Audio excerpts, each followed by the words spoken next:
Hello friends, Jai Hind to all of you. कैसे हैं आप लोग? आशा करता हूँ सभी एकदम स्वस्थ होंगे, मस्त होंगे, अपने अपने घरों में होंगे और कोरोना के इस पेंडेमिक में अपनी स्टडी कंटिन्यू कर रहे होंगे। कल अपनी साइकोलॉजी क्लास हुई थी, आपका रेस्पॉन्स अच्छा रहा, इसलिए आज आपकी क्लास है हिंदी की हो रही है। रेस्पॉन्स जब तक अच्छा रहेगा तब तक आपकी क्लास चलती रहेगी, ये बात हम आपको पहले ही बता चुके हैं। चलिए करते हैं शुरू। आज हम साइकोलॉजी उसके हिंदी की टीचिंग मेथड्स चल रहे थे अपने, और हिंदी के टीचिंग मेथड्स में मैंने लास्ट क्लास में आपको इकाई विधि बता दी थी। यदि आप लोगों में से पहले की टीचिंग मेथड्स की क्लास आप लोगों ने नहीं ली है तो अपने चैनल पे जाके प्लेलिस्ट में जाकर देख लीजिए। प्लेलिस्ट में आपको सारे वीडियो सेव मिल जाएंगे। प्लेलिस्ट में आप लोगों को हिंदी, इंग्लिश, साइको जो भी अपनी जितनी भी क्लासेस चलती हैं उन सभी क्लासेस की प्लेलिस्ट अलग अलग बनी हुई है। तो प्लेलिस्ट में जाकर आप अपने देख सकते हैं। प्लेलिस्ट कहाँ मिलेगी? चैनल पे क्लिक करोगे, चैनल पे उसमें ऑप्शन आएगा व्यू चैनल का, उसमें 1 नंबर ऑप्शन आएगा होम का, 2 नंबर आएगा वीडियोस, 3 नंबर में होगा आपको प्लेलिस्ट। वहाँ पर आपको अलग अलग प्लेलिस्टें मिल जाएंगी। ओके, ठीक है, ये बात तो होगी रही। फटाफट जुड़ जाइए, अपने सभी साथियों को बुला लीजिए, जो लाइव नहीं है उनको भी एक बार आप शेयर कर दीजिए, सबको बुला लीजिए।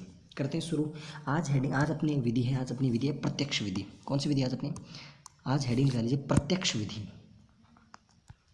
आज अपने को थोड़ा सा स्पीड के साथ कई विधियाँ एक साथ करें, ठीक है ना। टीचिंग मेथड से अपने ज़्यादा लंबा नहीं खींचेंगे, इनको फटाफट करवा के फिर अपन हिंदी व्याकरण पे चलेंगे। ओके, चलिए प्रत्यक्ष विधि।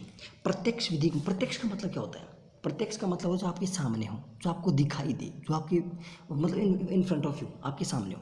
प्रत्यक्ष विधि। प्रत्यक्ष विधि के बारे में लिखिए, इसका सर्वप्रथम प्रयोग कब किया गया? इसका सर्वप्रथम प्रयोग किया गया 1901 में। अभी लिखवाने वाला मैटर मैं आगे लिखवा दूंगा, समझा रहा हूँ तुम समझो। जहाँ पर लिखने की बात आएगी वहाँ मैं आपको लिखवा दूंगा। ओके, 1901 में प्रतिपादन किसने किया? श्री गुइन ने किया। किसने किया? गुइन। कहाँ के थे? फ्रांस के थे। कहाँ के थे? फ्रांस के थे। ओके, 1901 में प्रत्यक्ष विधि का प्रतिपादन किसने किया? श्री गुइन ने किया। गुइन का नाम था, श्री गुइन ने किया। और कहाँ के थे? फ्रांस के थे। आप अपने जैसे हिंदुस्तान में नाम होते रामलाल, श्यामलाल, बंटीलाल, धनलाल ऐसे, तो वैसे ही वहाँ पे नाम ऐसे होते हैं। ओके, तो इन्होंने इसका प्रतिपादन किया। ठीक है, अब चलते हैं आगे। अब आपको लिखना शुरू करना है। ध्यान से एक एक पॉइंट को समझते चलिएगा, लिखते चलिएगा, स्पीड थोड़ी सी मेंटेन रखिएगा। अगर आप पीछे रह जाते हैं तो थोड़ा सा वीडियो को बैक करके आप आराम से देख सकते हैं। ठीक है, सर्वप्रथम प्रयोग इसका कब किया? 1901 में किया। कहाँ पर किया? फ्रांस में किया। और किसने किया? श्री गुइन ने किया। किसने किया? श्री गुइन ने किया। कौन सी विधि है ये? प्रत्यक्ष विधि। प्रत्यक्ष विधि का सर्वप्रथम प्रयोग 1901 में फ्रांस में श्री गुइन के द्वारा किया गया। इस विधि के अन्य नाम क्या क्या हैं? इस विधि को निर्बाध विधि भी कहते हैं। कौन सी विधि? निर्बाध, यानी बिना बाधा के। निर्बाध मतलब इसमें कोई बाधा नहीं आती। अब कोई बाधा नहीं आती मतलब सुगम, तो इसको सुगम विधि कहते हैं। और that is a natural methods, एक प्राकृतिक विधि है। कैसी विधि? प्राकृतिक, यानी इसको निर्बाध या फिर सुगम या फिर प्राकृतिक विधि भी कहते हैं।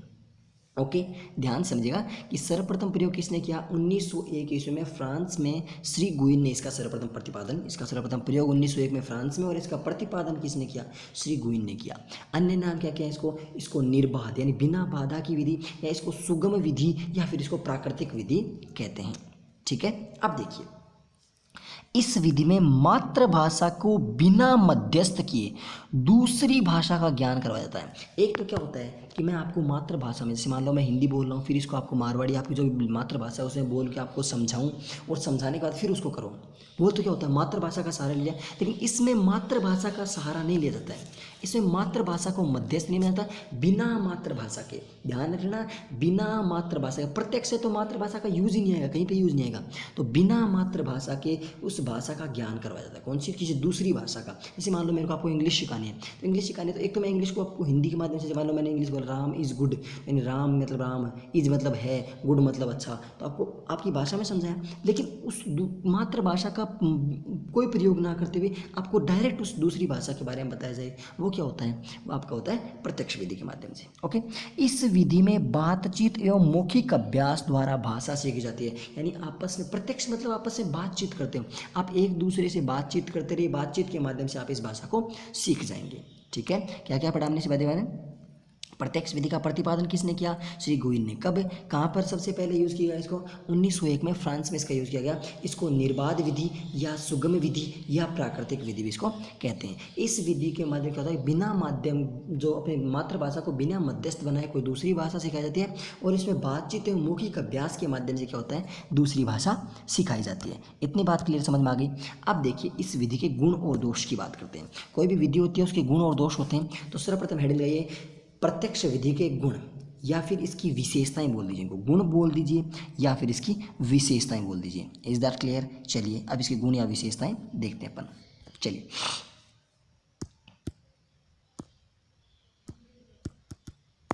अब प्रत्यक्ष विधि के गुण के बारे में गुण देखते हैं प्रत्यक्ष विधि के। यह विधि भाषा शिक्षण के सिद्धांतों के अनुकूल है। कैसे? जो आपकी भाषा शिक्षण है, भाषा शिक्षण के सिद्धांत, ये सिद्धांतों के अनुकूल है। यानी यदि आप कोई भाषा को सीखते हो, उस भाषा शिक्षण के जो आपके सिद्धांत होते हैं, उन सिद्धांतों के अनुकूल कौन सी विधि चलती है? ये आपकी प्रत्यक्ष विधि चलती है, भाषा शिक्षण के सिद्धांतों के अनुकूल। नेक्स्ट क्या है? इस विधि से सीखने पर छात्रों में रुचि, योग्यता और ध्यान आदि गुणों का विकास होता है। कैसे? क्योंकि प्रत्यक्ष सामने होगा तो प्रत्यक्ष में एक दूसरे से इंटरेक्ट करने में रुचि होगी, ध्यान आपस में एक दूसरे के ऊपर ध्यान रहेगा, और आपकी जो मतलब जो रुचि, योग्यता भी आपकी क्या होगी, डेवलप होगी। ओके, यानी सामने आपका रहेगा तो प्रत्यक्ष विधि के माध्यम से आपकी रुचि, योग्यता और ध्यान आदि गुणों का विकास होता है। इसके बाद क्या है? इससे वाचन में स्पष्टता व धारा प्रवाहिता आती है। किसमें? आप यदि कोई वाचन करते हो, उस वाचन में स्पष्टता आती है, क्योंकि आप बोलोगे बार बार, एक एक लैंग्वेज को आप बार बार बोलोगे तो क्या होगा, उसमें आपकी वाचन आपका स्पष्ट हो जाएगा और आपकी फ्लुएंसी मतलब धारा प्रवाहिता बन जाएगी। आप उसके बारे में आराम से बिल्कुल सब कुछ अध्ययन कर सकते हो। ओके, तो यह विधि क्या होती है? भाषा शिक्षण के सिद्धांतों के अनुकूल होती है। इसमें छात्र की रुचि, योग्यता और ध्यान को आदि गुणों का विकास होता है, और इसमें जो भाषा की स्पष्टता और धारा प्रवाहिता आती है। ठीक है, ये इसके गुण हो गए। अब गुण हो गए तो इसके कुछ दोष भी होंगे, गुण हो गए तो इसके कुछ दोष भी होंगे। चलिए अब दोषों को देखते हैं। ओके, दोष के बारे में देखते हैं। दोष क्या है कि लेखन पर बल नहीं। अब देखो इसमें मौखिक, कैसी विधि है ये? एक मौखिक विधि है। कैसी विधि है?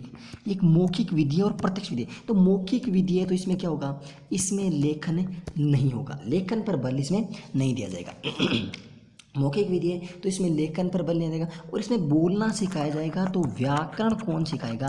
यानी व्याकरण के नियमों को पर बल नहीं, व्याकरण पर भी इसमें बल नहीं दिया जाता। यानी लेखन पर बल नहीं दिया जाता और व्याकरण के नियमों पर इसमें बल नहीं दिया जाता है।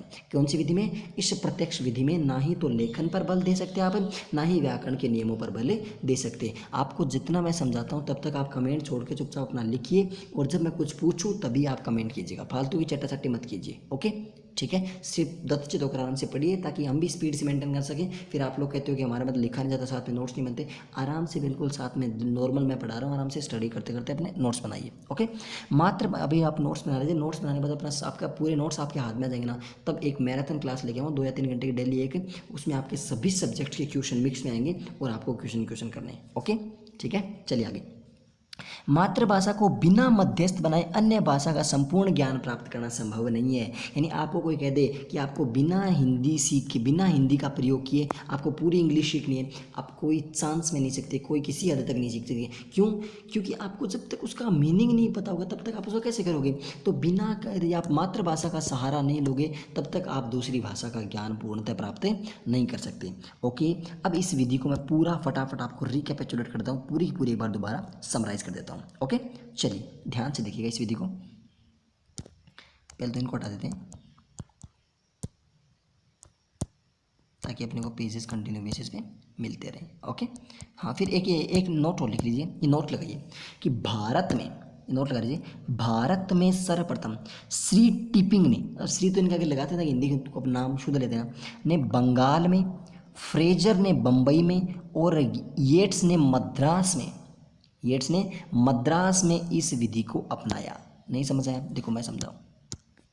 कहाँ पर बात चलिए भारत की, कि भारत में इसको किसने कब अपनाया? भारत ने किसने टिपिंग ने इसको कहाँ अपनाया? इसको बंगाल में अपनाया। टिपिंग ने कहाँ पर अपनाया इसको? बंगाल में। फ्रेजर ने इसको कहाँ अपनाया? फ्रेजर ने इसको बॉम्बे यानी बम्बई में। और नेक्स्ट क्या है? येट्स ये नाम है भाई साहब, मैं क्या करूँ, मेरा इनमें कोई हाथ नहीं इनका नाम रखने में, इनके मम्मी पापा ने रखा है मैड्रास। ओके, मद्रास बोलते हैं अपन, मैड्रास बोलते, कुछ बोल दो, तो आप पे डिपेंड करता है, depends on your total language. ये अपना एक नोट लगाया मैंने, कितने रुपए का, इतने रुपए का, अब समझ जाओ जितने भी रुपए। यानी टिपिंग ने इसको कहाँ पर, बंगाल में, फ्रेजर ने बॉम्बे और येट्स ने मैड्रास में इसको अपनाया। Is that clear? ये विधि आपको यदि समझ में आ चुकी है, अब ध्यान से मैं इस पूरी विधि को एक बार समराइज करता हूँ। चलिए सबसे पहले बात करते हैं प्रत्यक्ष विधि। प्रत्यक्ष विधि किसने, 1901 की बात है, 1901 में श्री गुइन ने दी थी, और कहाँ पे, फ्रांस के थे, कहाँ के थे श्री गुइन, फ्रांस के थे। उसके बाद क्या आता है, इस विधि के अन्य नाम क्या क्या हैं, इस विधि को क्या कहते हैं, इसको निर्बाध विधि कहते हैं। इसको क्या कहते हैं, निर्बाध है तो ये सुगम होगी, और सुगम है तो ये प्राकृतिक होगी। ओके, निर्बाध विधि या सुगम विधि या प्राकृतिक विधि इसको कहते हैं। इस विधि में क्या होता है कि जो बिना मातृभाषा के, कौन सी, बिना मातृभाषा के कोई अन्य भाषा सिखाई जाती है, यानी आपको मातृभाषा का प्रयोग नहीं करेंगे, उसके बावजूद भी आपको अन्य भाषा सिखाई जाएगी।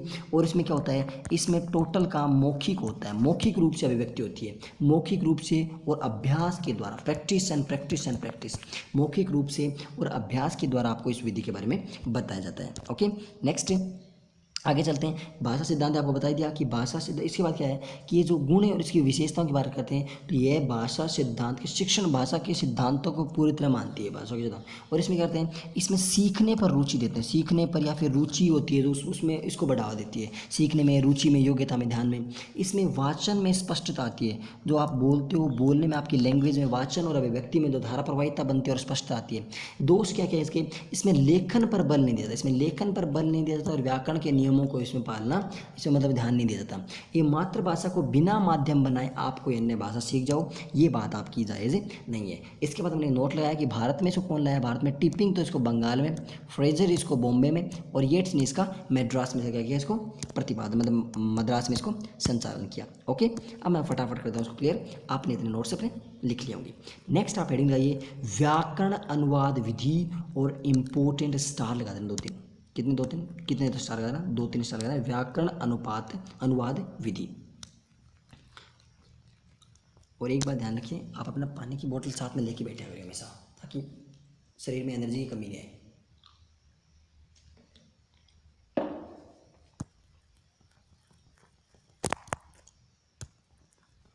व्याकरण अनुवाद विधि रेडी लगा लीजिए, और ऊपर 2-3 स्टार लगा लीजिए, व्याकरण अनुवाद विधि और इम्पोर्टेंट लगा लीजिए भाई साहब, काफ़ी इंपॉर्टेंट विधि है। व्याकरण अनुवाद आप सब समझ जाओ, व्याकरण अनुवाद का मतलब क्या होता है कि इसको भंडारकर विधि, आपने नाम सुना ना, भंडारकर विधि, वो यही व्याकरण विधि है। इसके कोष्ट में लिख लो भंडारकर विधि, व्याकरण अनुवाद बोल दो, चाहे इसको आप भंडारकर विधि बोल दो, कौन सी भी विधि बोलो एक ही बात है। चलिए पहले इस व्याकरण अनुवाद के बारे में बताता हूँ आपको।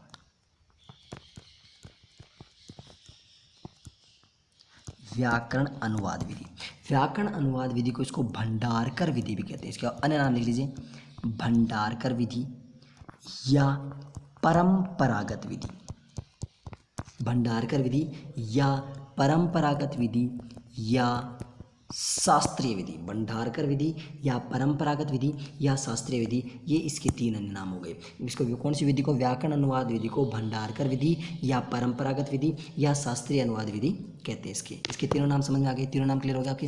कौन सी विधि को, व्याकरण अनुवाद विधि की बात है, क्या कहते हैं इसको कहते हैं भंडारकर विधि या शास्त्रीय विधि या परंपरागत विधि। ओके, नेक्स्ट चलते हैं आगे। अब ध्यान से समझिएगा, सिर्फ एक एक फैक्ट समझ चलते हैं। अन्य नाम हो गए इसके। नेक्स्ट क्या है, संस्कृत में डॉक्टर रामकृष्ण, किसकी बात कर रहे हैं, संस्कृत में डॉक्टर रामकृष्ण गोपाल भंडारकर द्वारा अपनाए जाने कारण इसे भंडारकर विधि कहते हैं। सिंपल सी बात है, भंडारकर विधि क्यों कहते हैं, भंडारकर किसी का नाम है और कौन है, संस्कृत में इसको किसने अपनाया, कहाँ पे अपनाया, भंडारकर ने इसको अपनाया संस्कृत में, यानी संस्कृत में किसने अपनाया इसको, रामकृष्ण गोपाल भंडारकर। नाम देखिए पूरा, राम भी आ गया, कृष्ण भी आ गया, गोपाल भी आ गया और भंडारकर भी आ गया। तो रामकृष्ण गोपाल भंडारकर द्वारा इस विधि को किसमें अपनाया गया, संस्कृत में अपनाया गया, इसलिए इस विधि को क्या नाम देते हैं, इस विधि को भंडारकर विधि नाम भी दे दिया गया है। ओके, इसके बाद क्या है, नेक्स्ट लाइन में आगे लिखिएगा, इस विधि में अन्य भाषा का शब्दशः अनुवाद किया जाता है और अन्य भाषा के व्याकरण की मातृभाषा के साथ तुलना करके सिखाई जाती है। ध्यान से समझिएगा कि जो ये विधि है ना, इस विधि का शब्दशः इस विधि का क्या होता है, इस विधि का अन्य भाषा का, इस विधि में, इस विधि आपको सिखाते हैं ना, इसमें किसी दूसरी भाषा का शब्दशः मतलब जैसे शब्द आते हैं शब्दों के अकॉर्डिंग एक एक शब्द का अनुवाद किया जाता है। एक एक शब्द का अनुवाद कर लिया, उसके बाद उन शब्द अन्य भाषा की व्याकरण की मातृभाषा से इसको तुलना के साथ कि मातृभाषा की अन्य भाषा की व्याकरण जो आती है उसकी तुलना मातृभाषा की व्याकरण के साथ करते हुए इसको सिखाया जाता है। समझ में आया? नहीं समझ आया? देखो ध्यान से मैं समझाऊँ। यानी कि मान लो ये आपकी क्या है कि इस विधि में भाषा का एक एक शब्द का ज्ञान करवाया, किसमें शब्दशः का मतलब शब्दों के साथ एक एक शब्द का ज्ञान करवाया, और उसके बाद कोई अन्य भाषा की व्याकरण आती है। कौन सी भाषा की? किसी अन्य भाषा की जो व्याकरण होती है, अन्य भाषा की इस व्याकरण की तुलना, इस व्याकरण को मातृभाषा, कौन सी भाषा? मातृभाषा की व्याकरण के साथ, मातृभाषा की व्याकरण के साथ इस भाषा को सिखाया जाता है। यानी आपने किसी अन्य भाषा को सीखना है लेकिन उसकी तुलना किसी मातृभाषा की व्याकरण के साथ करते करते उसको विधि को सिखाया जाता है। ये कौन सी विधि है? इसको व्याकरण अनुवाद या फिर इसको भंडारकर विधि या फिर परंपरागत विधि या शास्त्रीय विधि इसको कहते हैं। Is that clear? आई से गॉट इट? अगर समझ में आ रहा है तो थम्स अप करते रहिए, ठीक है। अब चलिए आगे। मातृभाषा के अवतरणों का द्वितीय भाषा में अनुवाद कराया जाता है। अवतरण मतलब मातृभाषा का जो भी होता है कि मातृभाषा के जो भी आपके जो मतलब है आपकी जो भी सिस्टम, जो भी वाक्य वगैरह, जो शब्दांश वगैरह, उनका क्या किया जाता है, उनका द्वितीय भाषा में क्या कराया जाता है, द्वितीय भाषा में उनका अनुवाद कराया जाता है। और इसके अभ्यास द्वारा द्वितीय भाषा के शब्दों एवं वाक्यों की रचना का ज्ञान करवाया जाता है। किसके द्वारा? द्वितीय भाषा की वाक्यों एवं शब्दों की रचना के द्वारा इसे क्या करवाया जाता है? ज्ञान करवाया जाता है। ओके, यानी समझ में आया कि आपको? देखो मैं समझाऊं, ध्यान से समझिए। पहली बात तो आपने क्या कर ली?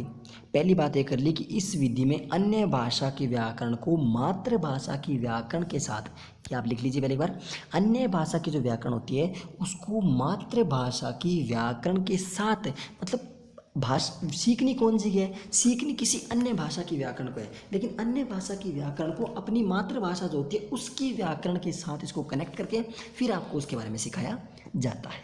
ओके, एक बात क्लियर। नेक्स्ट बात क्या है कि ये बात आपको समझ में आ गई। दूसरी बात क्या है इसमें? दूसरी बात यहाँ समझ लेते हैं ना, यहाँ पे, हाँ जी यहाँ समझिए। दूसरी बात क्या है इसमें? इस विधि में क्या होता है कि जो भाषा के जो, एक मिनट यहाँ समझते हैं, वो तो पेज काम आएगा। जो भाषा होती है आपकी, कौन सी भाषा? जो आपको भाषा सिखाई जा रही है उस भाषा को द्वितीय भाषा द्वारा अनुवाद करवाया जाता है। यानी किसी भाषा का क्या होता है, हम जिस भाषा की बात करते हैं उस भाषा को सीखते हैं, उसका किसी द्वितीय भाषा में क्या करवाता है? अनुवाद। और उसके बाद उसका अभ्यास करवाया जाता है। उसका क्या करवाता है? उसका अभ्यास करवाया जाता है और शब्दों के माध्यम से, शब्दों के माध्यम, शब्दों की रचना के माध्यम से, शब्दों की रचना का ज्ञान करवाया जाता है। किसकी? शब्दों की रचना का। यानी कि कोई अन्य भाषा, द्वितीय भाषा में उसका अनुवाद, जो भाषा में सीखने ना उस भाषा का किसी अन्य भाषा में अनुवाद करवाया जाता है। अब ऐसा भी उल्लू तो बोल लेंगे, रात को उल्लू बोलते हैं। अन्य भाषा जो द्वितीय भाषा होती है ना उसमें अनुवाद करवाया जाता है, उसका अभ्यास करवाया जाता है और फिर उस शब्दों की रचना का ज्ञान करवाया जाता है। ओके, समझ में आया? ये पॉइंट समझ में आ गया ना? अब चलते हैं आगे, ध्यान से समझिएगा।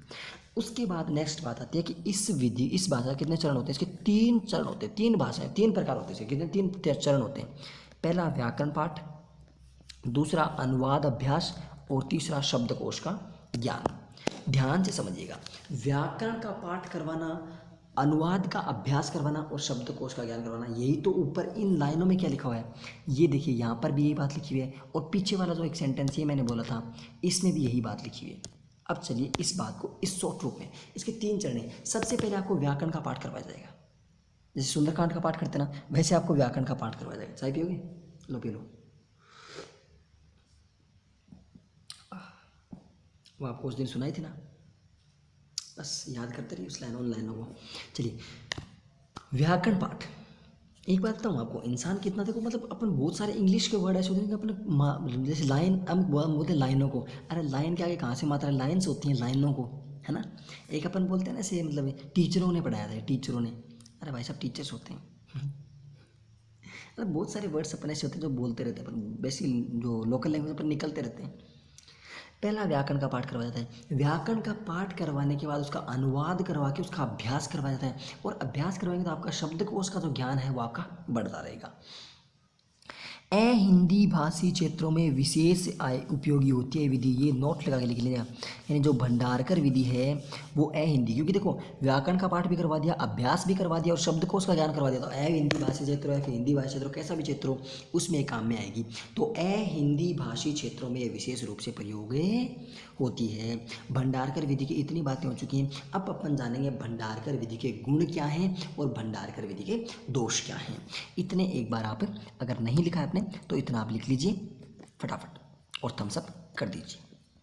स्पीड मेंटेन रखिए, हम जल्दी से शिक्षण विधियाँ कंप्लीट करके ताकि अपन क्वेश्चन ज़्यादा कर सकें और फिर हिंदी व्याकरण को उठा सकें, क्योंकि ज़्यादा पोर्शन 15 नंबर ये आता है, 15 नंबर वो भी तो आते हैं ना, और ताकि इसके अपन डेली 5-7 क्वेश्चन करेंगे, उससे ज़्यादा अपन डेली हिंदी व्याकरण करेंगे। ओके, चलिए आगे नेक्स्ट। अब बात करते हैं अपन किसकी, इस विधि के गुण और इस विधि के दोष की बात करते हैं। सबसे पहले हेडिंग है भंडारकर विधि के गुण। गुण क्या है? गुण क्या होते हैं कि प्रारंभिक स्तर के छात्रों के लिए अनुकूल व पर्याप्त होती है। सबसे बड़ा गुण कि प्रारंभिक स्तर के जो छात्र होते हैं, जो प्राथमिक स्तर के छात्र होते हैं, उनके लिए ये विधि क्या होती है, ये अनुकूल होती है और पर्याप्त होती है। क्यों? क्योंकि देखो उनको अभ्यास भी करवा दिया, उनको व्याकरण का पाठ भी करवा दिया और उनको क्या कहते हैं शब्दकोश का ज्ञान भी करवा दिया। तो प्रारंभिक स्तर के छात्रों के लिए अनुकूल व पर्याप्त होती है, सफिशियंट होती है।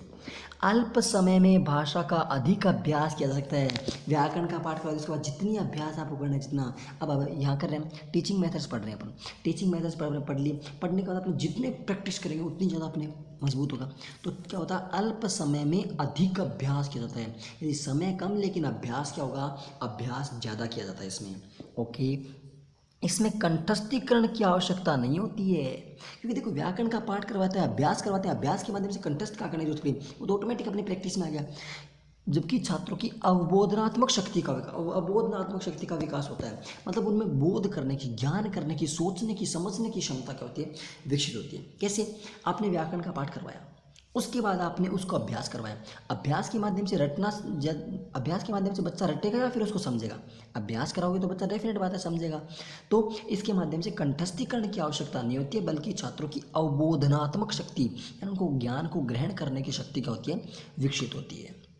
ओके, भंडारकर विधि के गुण आपको समझ में आ जाना चाहिए। कैसे? कि एक तो प्रारंभिक स्तर के छात्रों के लिए उपयोगी होती है, अनुकूल होती है। नेक्स्ट इसमें अभ्यास पर जोर दिया जाता है, और नेक्स्ट क्या इसमें कंठस्थीकरण पर जोर कम दिया जाता है, जबकि बच्चों की अवबोधनात्मक जो शक्ति है ना, अवबोधनात्मक शक्ति को क्या किया जाता है, विकसित किया जाता है। ओके, क्या किया जाता है, विकसित किया जाता है। अगर किसी ने ऊपर वाला नहीं देखा, ऊपर वाला देख सकते हो। अब चलते इसके दोष के बारे में बात करते हैं। किसके बारे में? इसके दोष क्या क्या हैं उनके बारे में पर बात करते हैं। बोलने के लिए अभ्यास की उपेक्षा होती है। यानी इसमें क्या होता है, भंडार के आपने व्याकरण का पाठ करवा दिया, अभ्यास करवा दिया, लेकिन बोलने का अभ्यास नहीं करवाया। देखिए हर एक चीज़ में कमी निकालना हर एक इंसान का काम होता है, इंसान की फितरत होती है। आप उसको कितना भी अच्छा मैटर डिलीवर कर दो, वो हमेशा उसमें कुछ ना कुछ कमी निकालता है। अभी अपना चैनल छोटा है, अभी कोई कमी नहीं निकालता, क्योंकि हम सब आपको एक दूसरे को पर्सनली जानते हैं। और कमी निकाल दो तो आप सोचोगे कि अभी क्या कमी, मतलब कमी निकाले ये इंसान, उसको पूछ लोगे आप। लेकिन कल को यही अगर बड़ा प्लेटफॉर्म बन जाएगा ना, तो इसमें जितने लाइक्स आते हैं ना, उसके रेशियो में डिसलाइक्स भी आएंगे। जितने कमेंट्स पॉजिटिव आते हैं, कुछ नेगेटिव कमेंट्स भी आएंगे। कुछ लोग अच्छी बातें करेंगे तो कुछ लोग ये कहेंगे फालतू की बकवास कर रहा है ना। वो बातें होती हैं, इन फ्यूचर वो बातें होंगी। अभी आपका साथ है, आपका प्यार बना रहे, बस लगे रहो। और हाँ, अपने दोस्तों को बुलाओ कि भाई साहब आओ आओ यहाँ पे पढ़ो, ठीक है ना। जैसे कल आए थे ना आप लोग 20-25 वाले, वैसे मतलब बढ़ाते रहो निर्देशन क्या। ओके, उसके बाद क्या है, बोलने के अभ्यास की उपेक्षा की जाती है। बोलने की अभ्यास क्या होती है, उपेक्षा होती है। भाषा का व्यवहारिक पक्ष उपेक्षित होता है। भाषा का अवबोधनात्मक पक्ष तो आपको बता दिया, लेकिन भाषा को व्यवहार में लाना, ये बात इसको इग्नोर कर दिया। कि भाषा का ज्ञान तो आपको करवा दिया, लेकिन उसको व्यवहार में लाने की बात आपकी नहीं की। तो भाषा का अवबोधनात्मक पक्ष तो ध्यान देते हैं, लेकिन भाषा का व्यवहारिक पक्ष पर कोई भी ध्यान नहीं दिया जाता है। नेक्स्ट क्या है, व्याकरण के अतिरिक्त भाषा के अन्य साहित्यिक अंगों की उपेक्षा की जाती है। उपेक्षा यानी उनको ऊपर इग्नोर किया जाता है। यानी जो व्याकरण का तो आपने ध्यान दे लिया, व्याकरण का आपने अभ्यास करवा दिया, व्याकरण का आपने पाठ करवा दिया, व्याकरण का आपने शब्दकोश का भी ज्ञान करवा दिया, लेकिन आपने भाषा के साहित्यिक पक्ष क्या है, साहित्य के पक्ष के बारे में कुछ नहीं बताया कि कहाँ कौन सा अलंकार, कहाँ कौन सा छंद होगा। इसका आपने अभ्यास की भी, बोलने के अभ्यास की उपेक्षा कर दी, व्यवहारिक पक्ष को भी आपने उपेक्षित कर दिया और साहित्यिक अंगों की भी आपने उपेक्षा कर दी। व्याकरण प्रधान होने के कारण शिक्षण क्या होता है, इसमें नीरस और अरुचिकर होता है। ये बात मतलब जहाँ तक लगती है मेरे को सही नहीं लगती, क्योंकि ज़्यादा मज़ा व्याकरण में आता है, क्योंकि व्याकरण आप प्रैक्टिस करते रहते हो, उसमें नीरसता आती नहीं है। लेकिन जब इस विधि के गुण दोष की बात करते हैं तो ये इसका दोष है, क्या है कि व्याकरण प्रधान होने के कारण यह शिक्षण क्या होता है, ये नीरस होता है और अरुचिकर होता है। क्या होता है, नीरस होता है और अरुचिकर होता है। यानी सिंपल सी बात हो गया, शिक्षण विधियाँ हजार आएंगी, सबके कुछ ना कुछ दोष होंगे, पूर्णतः अपने आप में सफल कुछ नहीं है। कोई नहीं कह सकता कि मैं 100% हूँ, कोई 100% नहीं है, ना मैं अपने आप में 100% हूँ, ना आप अपने आप में 100% हो, कभी भी 100% नहीं हो सकते, ठीक है। बट मिलकर के अपन 100% हासिल कर सकते हैं, ठीक है ना। गुण दोष दोनों समझ में आ गए। अब मैं इस भंडारकर विधि का पूरा करता हूँ आपके सामने खाका तैयार, कि पूरी भंडारकर विधि को एक बार खोल के रख देता हूँ। खोल के मतलब वैसे कुछ मैं बोतल का ढक्कन नहीं खोलने वाला है, ध्यान से समझिए, गौर से देखिए इस विधि को। ये तो मैं यहाँ से हटा देता हूँ ताकि आपको, हाँ भाई साहब आ जाओ, राम राम, कैसे हाल है आपके, क्या हाल है, बहुत दिनों बाद आए। कल आपका टायर पंचर हुआ था, मैंने से सुना था। ध्यान से समझिएगा एक ही बात करते हैं। इस विधि को मैं इतना गौर क्यों कर रहा हूँ, क्योंकि ये इंपॉर्टेंट विधि है, इंपॉर्टेंट। ओके, गौर से देखिए शख्स को। यहाँ चलते हैं ध्यान से, अब चलते हैं व्याकरण विधि के बारे में बात करते हैं। कौन सी, भंडारकर विधि। भंडारकर विधि के अन्य नाम क्या क्या हैं, इसको भंडारकर, इसको व्याकरण जो व्याकरण अनुवाद विधि है, व्याकरण अनुवाद, इसको क्या नाम देते हैं, इसका अन्य नाम है भंडारकर, भंडारकर विधि है। या फिर इसको जो परंपरागत विधि भी कहते हैं, कौन सी विधि, परंपरागत विधि भी कहते हैं, या फिर इसको शास्त्रीय विधि भी कहते हैं। कौन सी विधि, शास्त्रीय विधि। इसमें क्यों कहते हैं भंडारकर विधि, क्योंकि इसका जो भंडारकर ने क्या कहते हैं, इस विधि को संस्कृत में कौन लेकर आया था, संस्कृत में भंडारकर इसको द्वारा अपनाई गई थी, इसलिए इसको भंडारकर विधि कहते हैं। इस विधि के कितने चरण होते हैं, 3 चरण होते हैं। कितने चरण होते हैं, 3 स्टेप होती हैं। एक तो आपको सबसे पहले क्या करेगा, आपको व्याकरण का पाठ करवाया जाएगा। किसका पाठ करवाया जाएगा, व्याकरण का पाठ।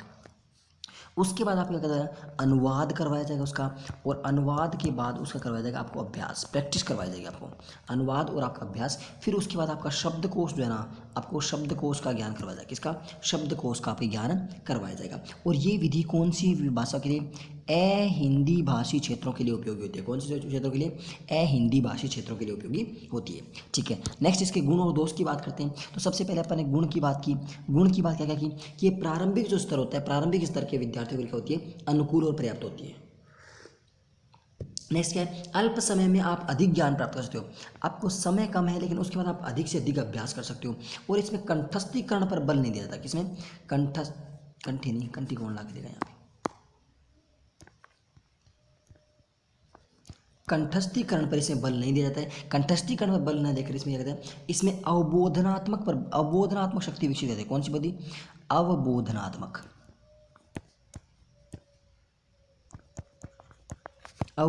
शक्ति क्या है, इसमें विकसित की जाती है। उसके बाद दोष की बात करते हैं अपन।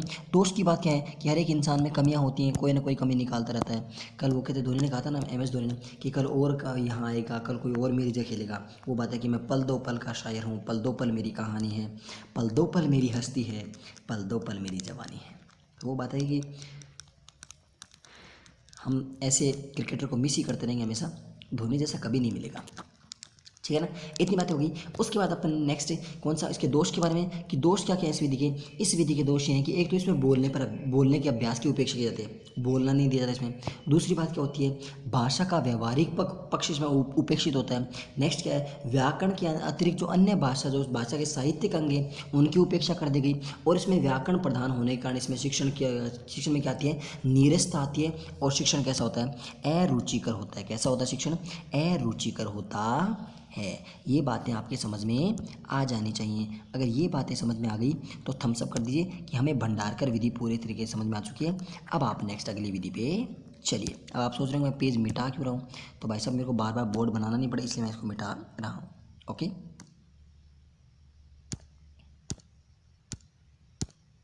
अब चलते हैं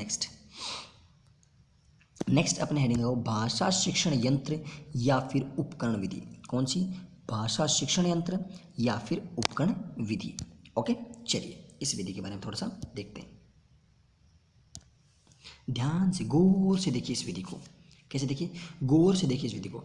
यंत्र का मतलब क्या हो? यंत्रों से। ये विधि ज़्यादा इंपॉर्टेंट है, बस 2 लाइन लिखनी है, ये 2 लाइन आपके सामने लिखी हुई लिखनी है आपको। ओके, किसके माध्यम से? भाषा शिक्षण यंत्र है, तो यंत्र का मतलब किसके माध्यम से? यंत्रों के माध्यम से। यंत्रों से इस विधि का क्या कहता है? यंत्रों से आपको शिक्षण कराते हैं। यंत्र मतलब क्या होता है? जैसे त्रिशूल ले लिया, भाला ले लिया, आपको तलवार चलाना सिखा रहे हैं, है ना? ना बाबू, जैसे आपका टेप रिकॉर्डर है, आपका रेडियो है, इनके द्वारा आपको सिखाना। किनके द्वारा? जो आपका टेप रिकॉर्डर है, रेडियो है, इनके द्वारा आपको सिखाना किस विधि में आता है? भाषा शिक्षण की यंत्र विधि या फिर उपकरण विधि में आता है। ओके,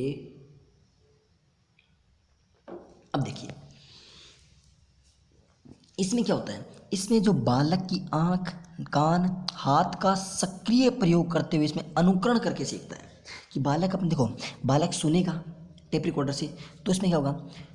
कान होगा, लिखेगा हाथों से, और जो भी चीज़ सामने होगी विजुअल करेगा उसको देखेगा किससे? आंखों से। तो आंख, कान, हाथ, इनका सक्रिय प्रयोग रहेगा, एक्टिव रहेगा, और इसमें क्या करेगा? उनके अनुकरण करेगा, फिर बाद में उनका अनुकरण करेगा, अनुकरण करेगा, अनुकरण करेगा। अब आपके देखो, आप किसी, आप भाषा शिक्षण के यंत्र विधि से पढ़ रहे हो। कैसे? आप सामने देख रहे हो, आपकी आंखें काम कर रही हैं, आप सुन रहे हो, आपकी कान काम कर रहे हैं, आप लिख रहे हो, क्या काम आ रहा है? आपका हाथ काम आ रहा है, आप एक्टिव हो इस टाइम। अब कई जगह आप नहीं लिखे पड़े बेड पर, आडा मांगो तो कहे केस के, और आप क्या कर रहे हो? अनुकरण। जैसे मैं कह रहा हूँ कि बोलो बच्चों उपकरण के माध्यम, कौन सी विधि? भाषा शिक्षण यंत्र। तो आप बोल रहे हो मेरे साथ साथ, तो वो क्या होता है? आपका अनुकरण होता है। वो क्या होता है? आपका अनुकरण होता है। इस विधि में क्या करते हैं? अनुकरण के माध्यम से आपको सिखाया जाता है। दूसरी क्या है? ये एक नवीन विधि है, ध्यान समझिएगा इस बात की।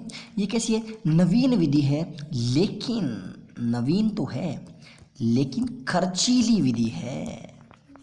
खर्चीली खर्चीली खर्चीली, अरे खर्चीली लिखे जा। नवीन है लेकिन खर्चीली विधि है। कैसे? क्योंकि देखो नवीन तो है कि टेप रिकॉर्डर रेडियो आज के ज़माने में आते हैं, पुराने ज़माने में कहाँ कहाँ हमारे दादा परदादा ने टेप रिकॉर्डर रेडियो सुने थे? कुछ नहीं सुने। तो मतलब वो नहीं है, उन्होंने तो वो कहते हैं ना, आप समझ जाओ उस सुहानी शाम को उन्होंने पता नहीं कैसे आशियाना किया होगा। हाँ जी तो नवीन होती है लेकिन खर्चीली है। टेप रिकॉर्डर रेडियो लाना खर्चे वाली बात है। अरे पीछा को नहीं पेन ले आना नहीं, अरे टेप रिकॉर्डर रेडियो करो ले आओ, तो भाई बात है। तो कौन सी? ये नवीन विधि है परंतु खर्चीली विधि है। भाषा शिक्षण की उपकरण विधि समझ में आ गई। स्पीड से चल रहा है ना, बिल्कुल स्पीड मेंटेन रखिए। रफ्तार, रफ्तार रफ्तार, देखो आँख मेरी लड़ी है। ओके, आपको भाषा शिक्षण की उपकरण विधि आपको समझ में आ गई है तो कर दीजिए थम्स अप। फिर आगे चलते हैं अपन दूरस्थ शिक्षण के बारे में। दूरस्थ शिक्षण से पहले एक शिक्षण हो रह गया, ध्वन्यात्मक कहाँ गया है? एक मिनट, एक शिक्षण मेरे को मिल नहीं रहा। ध्वन्यात्मक ध्वन्यात्मक ध्वन्यात्मक, चलिए वो मिल नहीं रहा, आप यहाँ लिख लीजिए। यहाँ हेडिंग लगाइए, नेक्स्ट हेडिंग लगाइए आप, ध्वन्यात्मक शिक्षण। कौन सा शिक्षण? ध्वन्यात्मक शिक्षण। ओके, हेडिंग लगाइए यहाँ पे, ध्वन्यात्मक शिक्षण। ये तो इस पर चलेगा, ये तो दिखेगा नहीं इस पर तो येलो दिखता है मस्त वाला। इसको कैसे लिए? आपको लिखा हुआ नहीं इसलिए ढंग से लिखना पड़ेगा। अरे यार चल जाए यार, ये मार्कर भी पता नहीं क्या क्या करता है मेरे साथ, खिलवाड़ करता है। ध्वन्यात्मक विधि, एक आपको काम की बात बताऊँ, आप सब पागल हो, ये आपका वहम है ध्वन्यात्मक विधि क्या होता है? ध्वन्यात्मक विधि, ध्वनि ध्वनि ध्वनि बंसल, कौन सी? कि बदले में मैं तेरे जो खुदा खुद भी दे, जन्नतें सच कहूँ छोड़ दूँ। भाई साहब एक बात बताऊँ, एक बार मैं समुद्र के किनारे खड़ा था। आपको एक छोटी सी कहानी बताता हूँ। मैं समुद्र के किनारे खड़ा था तो एक कपल खड़ा था। कपल मतलब समझ गए? बिफोर वेडिंग, शादी से पहले का कपल खड़ा था। दोनों कहते हैं ना एक दूसरे का आनंद ले रहे थे। तो उस लड़की ने कहा कि तू मेरे से कितना प्यार कर सकता है, तू मेरे को कब तक प्यार करेगा? तो उस लड़के ने अपनी मतलब आँख से एक मतलब आंसू की भी वैसे बूंद निकाली और उसको सागर में फेंक दिया और कहा कि तू इस बूंद को जब तक ढूंढ के लाएगी ना, तब तक मैं तेरे से प्यार करूँगा। मतलब जब तक ढूंढ के नहीं, मतलब इसको ढूंढ के ले आएगी ना, उस दिन मैं तेरे से प्यार करना बंद कर दूंगा। अब मेरे दिमाग में आ गए, ये देवता, हे प्रभु उठा ले रहे, उठा ले। कहाँ से लाते हैं इतना दिमाग ये, कहाँ से लाए भाई साहब, कहाँ से आया आप में इतना। धन्य हो। चलिए, ध्वन्यात्मक विधि। ध्वन्यात्मक विधि का प्रतिपादन किसने किया था? ध्वन्यात्मक विधि का प्रतिपादन किया था माइकल जैक्सन मेंस नहीं, लेकिन माइकल सेमक ने इसका प्रतिपादन किया था। किसने? ध्वन्यात्मक विधि का प्रतिपादन माइकल सेमक ने 1935 में इस विधि का प्रतिपादन किया था। इसमें देखो, ध्वन्यात्मक बात किसकी होगी? ध्वनि की बात होगी। यानी इस विधि का अर्थ की उपेक्षा, इसमें किस है? अर्थ की अपेक्षा किस पर बल दिया जाता है? अर्थ की अपेक्षा ध्वनि पर बल दिया जाता है। किस पर है? अर्थ की अपेक्षा आपकी ध्वनि पर बल दिया जाता है। कौन सी विधि? ध्वन्यात्मक विधि। इसका प्रतिपादन माइकल सेमक ने 1935 में किया। कब किया? माइकल सेमक ने 1935 में इसका प्रतिपादन किया। इसमें अर्थ की अपेक्षा ध्वनि पर बल दिया जाता है। किस पर? अर्थ की अपेक्षा ध्वनि पर बल दिया जाता है। और इसमें क्या होता है कि एक समान ध्वनि वाले शब्द, कैसे? एक समान ध्वनि, कैसे शब्द आने चाहिए? जिन शब्दों की ध्वनि, एक समान ध्वनि वाले शब्द आते हैं इसमें, एक समान ध्वनि वाले शब्द इनका सिखाए जाते हैं। कैसे? जैसे आपको कह दिया कि कर्म, चर्म, मर्म, धर्म, ये हो गए, ये एक समान शब्द आ गए। शर्म एक समान शब्द हो गए। जैसे आस, पास, वास, प्यास, ऐसे मतलब बहुत सारे शब्द क्या हो गए? एक तरह के शब्द हो गए, एक समान का साउंड करते हैं, एक समान की ध्वनि करते हैं। तो वो कौन से में सिखाए जाते हैं? इस विधि में सिखाए जाते हैं। ठीक है ना? तो इस विधि का प्रतिपादन किसने किया? ध्वन्यात्मक विधि का प्रतिपादन माइकल सेमक ने 1935 में किया। ज़्यादा याद रखने की जरूरत नहीं है। इस विधि का प्रतिपादन किसने किया? माइकल सेमक ने 1935 में ध्वन्यात्मक विधि का प्रतिपादन। और इसके बाद क्या आता है? इस विधि में क्या करते हैं? इस विधि में शब्द की अर्थ की उपेक्षा करते हैं। इसमें अर्थ की उपेक्षा करके ध्वनि पर बल दिया जाता है। किस पर? ध्वनि पर बल दिया जाता है। और एक समान ध्वनि वाले शब्दों को सिखाया जाता है। जैसे कैसे? जैसे कर्म, शर्म, हर्म, ऐसे तो इसमें सिखाया जाता है। एक समान जो शब्द होना, उनके बारे में, एक समान जिनका साउंड आता हो, उन शब्दों का ज्ञान इसमें करवाया जाता है। ठीक है, इतनी बात आपको समझ में आ जानी चाहिए। ध्वन्यात्मक विधि यदि आपको समझ में आ चुकी है, अब एक नेक्स्ट है दूरस्थ शिक्षण। कौन सा शिक्षण? दूरस्थ शिक्षण। ओके, दूरस्थ शिक्षण के बाद अपना वाचन विधि और रसास्वादन अमल करके फिर अपन सूत्र विधि करेंगे। और ये विधि आज अपन कंप्लीट हो जाएंगे, 1 घंटा के लगभग रास अपन कर लेंगे। आज सूत्र विधि का अपन कंप्लीट खींच देंगे इसको। ओके, तो हेडिंग लगाइए आप, दूरस्थ शिक्षण। कैसा शिक्षण? दूरस्थ, कि दूर से देखा तो मंदिर, दूर से देखा तो मंदिर की सफाई हो रही थी। दूर से देखा तो मंदिर की सफाई हो रही थी, और पास जाके देखा तो वहाँ बच्चों की पढ़ाई हो रही थी। नेक्स्ट बात किसकी करते हैं? दूरस्थ शिक्षण की। कौन शिक्षण की? हेडिंग लगा लीजिए, दूरस्थ शिक्षण। दूरस्थ शिक्षण। ओके, दूरस्थ शिक्षण में क्या होता है कि अनेक अर्थों में प्रयुक्त होने के कारण इसके कई नाम हैं। इन दूरस्थ शिक्षण अनेक अर्थ में प्रयुक्त होता है। किसमें? अनेक अर्थों में ये यूज़ होता है, अनेक अर्थों में इसका प्रयोग होता है। और अनेक अर्थों में प्रयोग होने के कारण से क्या कहते हैं इसको? दूरस्थ शिक्षण के एक बहुत सारे नाम है। कौन कौन से? जैसे बहुआयामी। कौन सी? बहुआयामी शिक्षण, क्योंकि सास भी कभी बहु थी। बहुआयामी शिक्षा, मुक्त अधिगम। मुक्त अधिगम, चिन्ना स्वामी, मुत्तुस्वामी, गुल्लू राम अय्यर, मुक्त अधिगम।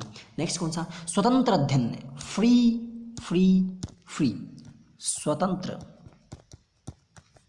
एक बात तो है, इंडिया में फ्री की चीज़ की कदर नहीं है। स्वतंत्र अध्ययन। नेक्स्ट क्या है इसका? गृह अध्ययन, घर पे बैठ के, जैसे आप कर रहे हो ना अभी घर पे बैठ के, गृह अध्ययन। गृह अध्ययन के बाद पत्राचार शिक्षण। पत्र का यदि आचार डाला जाता है तो क्या होता है? पत्राचार। अब आप मेरे को बताइए, बंदर क्या होता है? बंदरगाह क्या होता है? बंदरगाह, बंदरगाह क्या होता है बताइए। एक 6ठी क्लास के बच्चे से पूछा गया कि बेटा व्हाट इज दिस बंदरगाह, तो बच्चे ने कितना खूबसूरत जवाब दिया कि टीचर बेहोश हो गया। इस विधि को देखो, दूरस्थ शिक्षण विधि के अनेक नाम हैं। कौन कौन सी?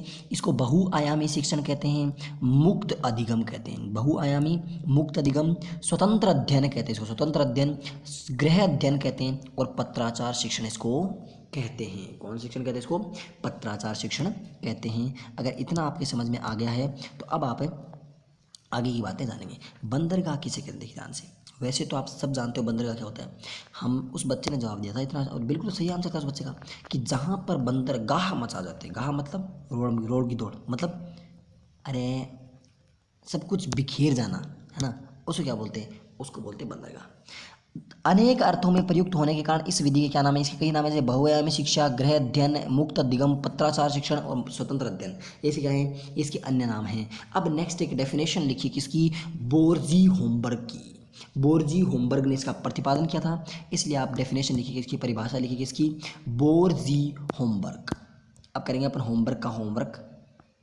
ये क्या है, अच्छा ये रही ध्वन्यात्मक विधि रे, इसी के नीचे छुपी हुई है।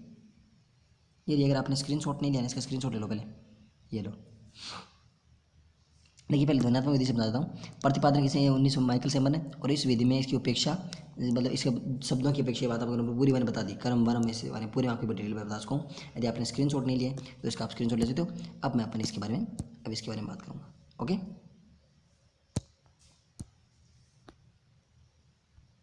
ये लो पूरा छुप गया इसके, ये तो पत्ते तो अच्छा सा अच्छा रहा, मैंने इसको थोड़ा मिनिमाइज़ कर दिया तो मेरे को पता चल गया। चलिए अब ध्यान दीजिए इस पर, किसके ऊपर, प्रतिपादक कौन है इस विधि के। इस विधि के प्रतिपादक हैं बोर्जी होमवर्क।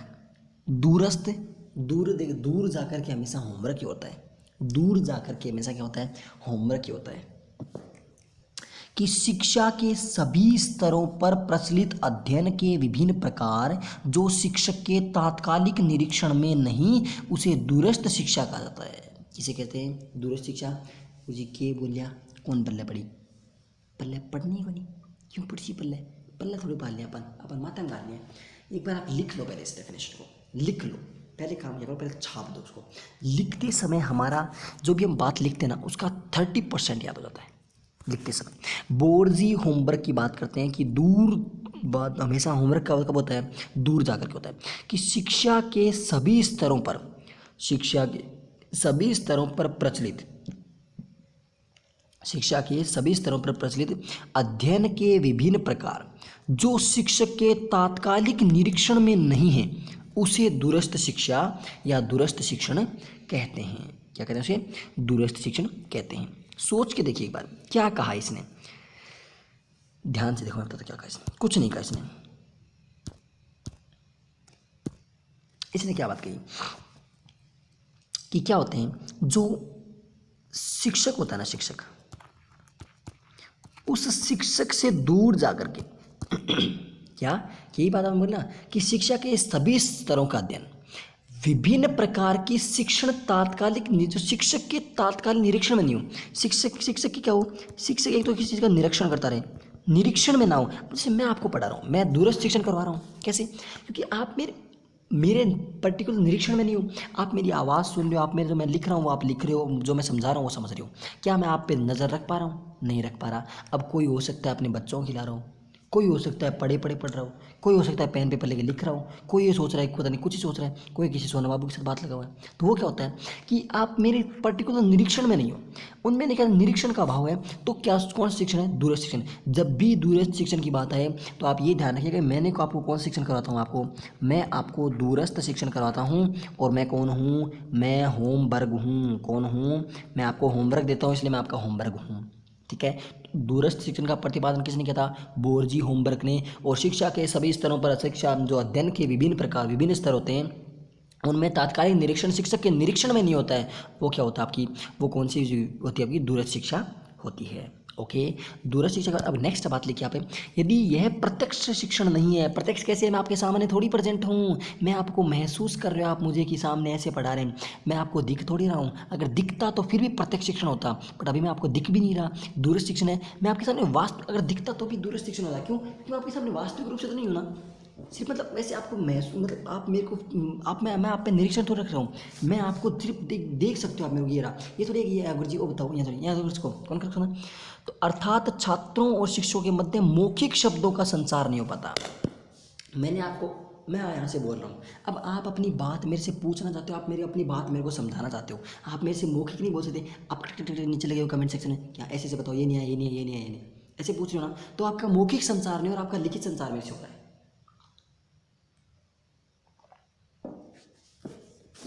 समझने की कोशिश किया। दूरस्थ शिक्षण मतलब अब जो अपन कर रहे हैं कौन सा शिक्षण है, दूरस्थ शिक्षण। अब इस शिक्षण में जो आपको दिख रहा है ना वही क्या होता है, दूरस्थ शिक्षण होता है।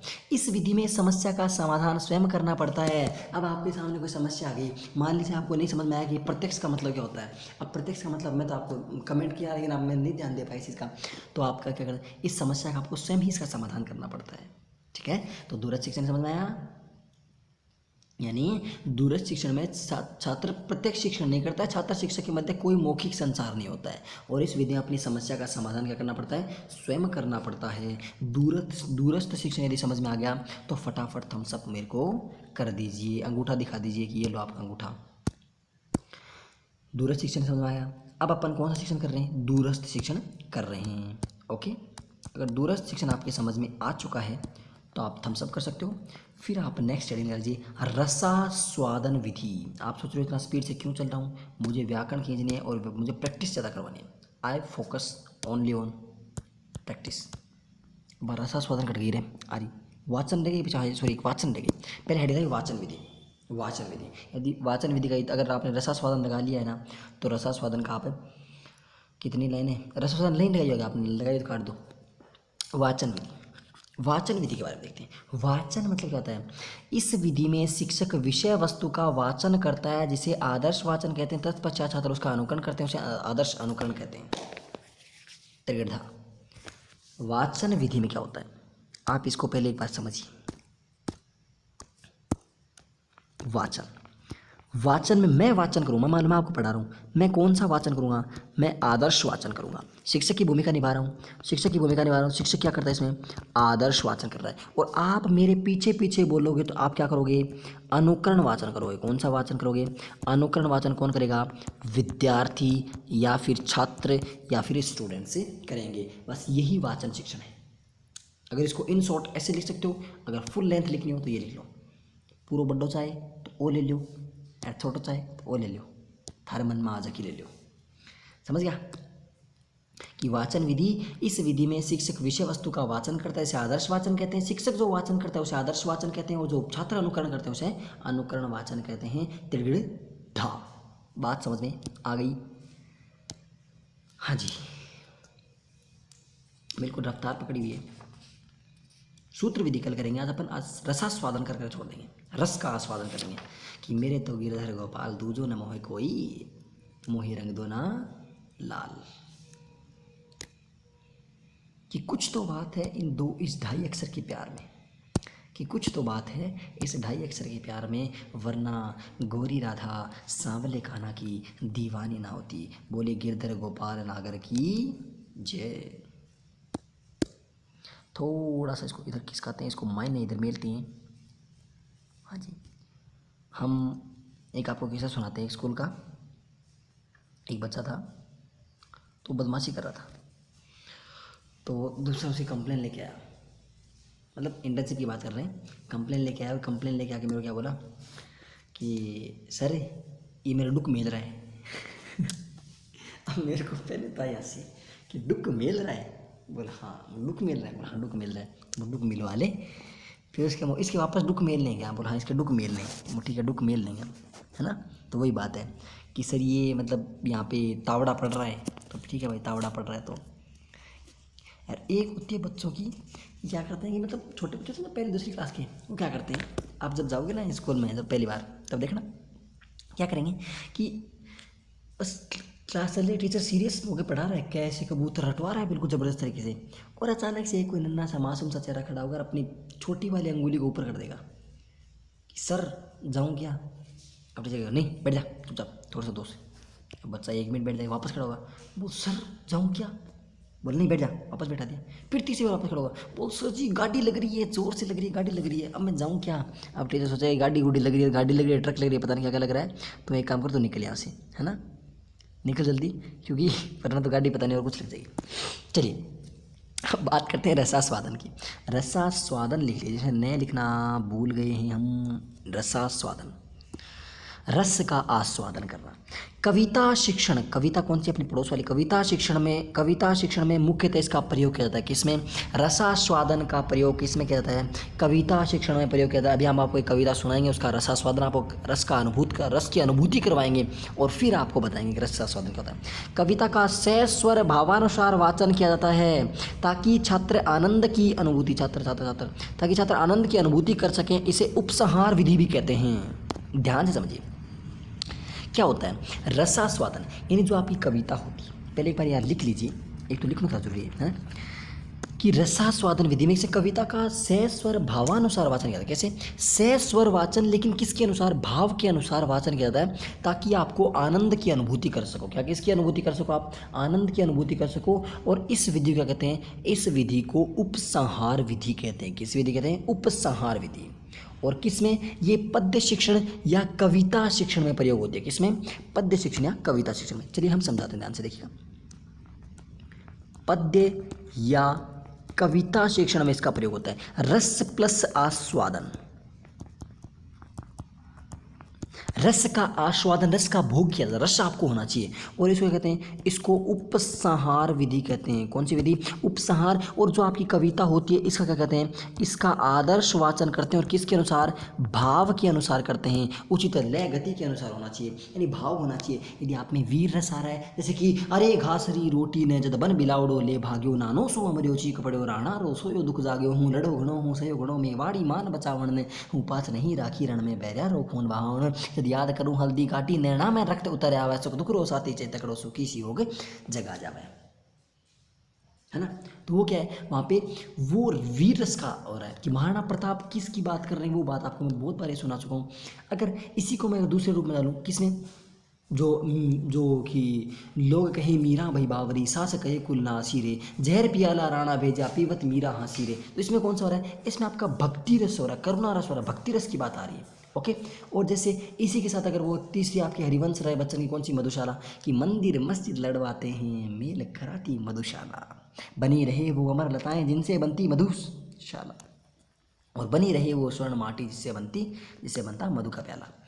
चलिए बात करते हैं, इसकी बात होगी अपने रसास्वादन की। रसास्वादन में इसमें क्या होता है? रस की अनुभूति करते हैं, आनंद की अनुभूति होती है आपको। इसकी आनंद की अनुभूति होती है। इसके गुण क्या क्या हैं? इस विधि के अंतर्गत विद्यार्थी क्या करता है? इस विधि के अंतर्गत शिक्षार्थियों की रुचि उत्पन्न होती है। रुचि क्यों नहीं उत्पन्न होगी? क्योंकि रुचि हमारी पड़ोसन है तो उत्पन्न होगी, डेफिनेट बात आई है, ये रुचि तुम्हारे अंदर।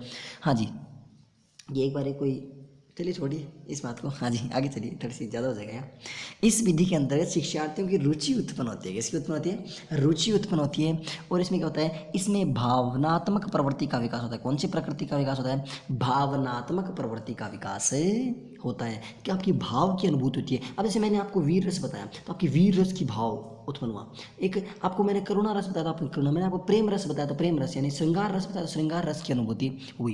यानी जैसी जैसी होती है ना, जिस रस की आपको अनुभूति, जिस भाव की आपको अनुभूति कर रहे थे, वैसे आपको भावनात्मक प्रवृत्ति का क्या होता है? इसमें आपको विकास होता है। ओके। और इस विधि के दोष लिखिए। अब दोष किस में नहीं होते? हर एक इंसान में दोष होते हैं, बस निकालने वाला चाहिए।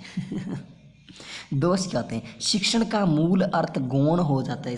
इसमें भाव में बहते बहते पता नहीं कहाँ से कहाँ चले जाते हैं कि क्या से क्या हो गए देखते देखते, है ना। हाँ जी, इस विधि शिक्षण का मूल अर्थ गौण हो जाता है और व्याकरण एवं साहित्य के अन्य अंगों की उपेक्षा कर दी जाती है। किसकी? व्याकरण एवं साहित्य के जो अन्य अंग होते हैं उन अन्य अंगों की क्या कर देते हैं? उपेक्षा कर दी जाती है। क्या कर देती है? उपेक्षा। कौन सी विधि पढ़ी अपन ने? हमने पढ़ी रसास्वादन विधि। इसमें क्या होता है? इसमें भाव, उचित लय, गति, इनका ध्यान रखा जाता है। रस का आस्वादन किया जाता है, रस का पान किया जाता है। और गुण क्या होते हैं इसके? शिक्षार्थियों की रुचि उत्पन्न होती है, भावनात्मक प्रवृत्ति का विकास होता है। और इसमें दोष क्या होता है कि शिक्षण का मूल अर्थ गौण हो जाता है और व्याकरण एवं साहित्य के अन्य अंगों की अपेक्षा उपेक्षा कर दी जाती है। क्या कर देते हैं? उपेक्षा कर दी जाती है। ये अपनी होगी। नेक्स्ट हेडिंग आगे छोड़ दीजिए, सूत्र विधि, जो अपन पढ़ेंगे अगले सेशन में। सूत्र विधि कौन सेशन पढ़ेंगे अपन? अगले सेशन में सूत्र विधि के बारे में बातें करेंगे। ओके, आज लगभग अपने 1 घंटा क्लास हो जाएगी। अब एक बात ध्यान से, ये बात मेरी गौर सुन लीजिएगा। आज एक वो बातें कहते हैं कि हमारे माननीय शिक्षा मंत्री जी श्रीमान डोटासरा जी और हमारे माननीय मुख्यमंत्री जी, कौन माननीय मुख्यमंत्री जी? श्रीमान अशोक गहलोत, जिनकी मीटिंग चलती रहती हैं, कंटिन्यू मीटिंग चली है। स्टूडेंट्स के बारे में नहीं सोच रहे, उनको मीटिंग करनी है, मीटिंग में कुछ नहीं। मीटिंग में आज डिसीजन आया था कि 70% जो मतलब जो आरक्षण जो उसका मतलब जो है ना वेटेज वगैरह, उस वेटेज को डिसाइड किया गया। आपकी बहुत सारी न्यूज़ आ रही होगी ये कम कर दिया वो कम कर दिया फलाना, अभी तक कोई फाइनल डिसीजन नहीं है। तारीख पे तारीख, तारीख पे तारीख, तारीख पे तारीख, सब कुछ आता जा रहा है, लेकिन एग्ज़ाम्स की डेट नहीं आ रही। ओके, लेकिन कोई ना, हमारे क्या, हम इतने सिलेबस को बार बार बार बार बार बार बार बार पढ़ लेंगे, हमें थोड़ा टाइम मिल रहा है, आराम से पढ़ लेंगे आराम से।